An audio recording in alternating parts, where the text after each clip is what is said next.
Aku dah break dengan dia 2 bulan dah. Mak dia hina aku. Mak dia hina hang.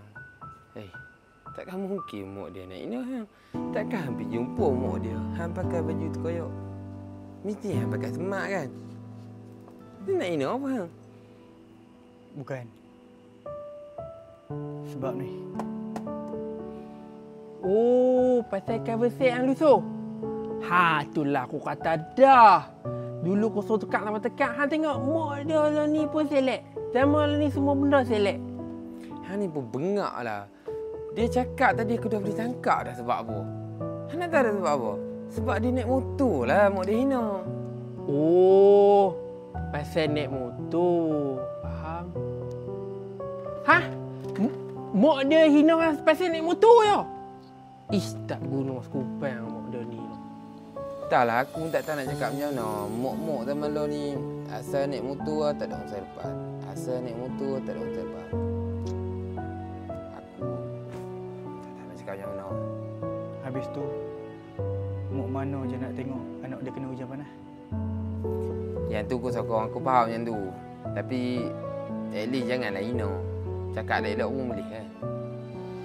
Oh, tunggu.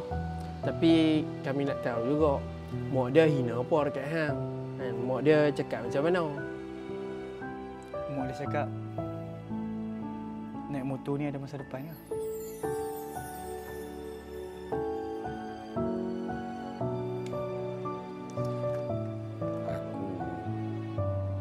Aku dengan adik faham.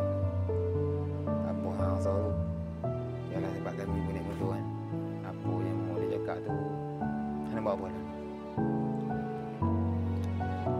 Kosong.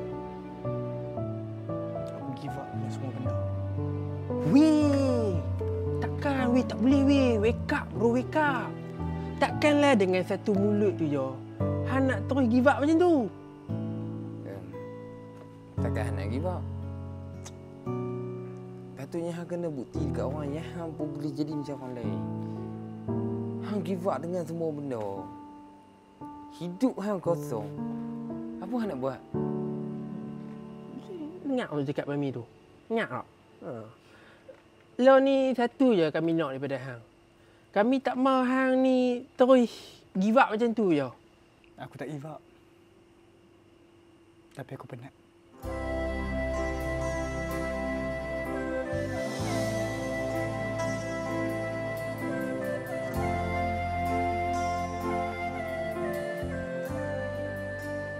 Okeylah.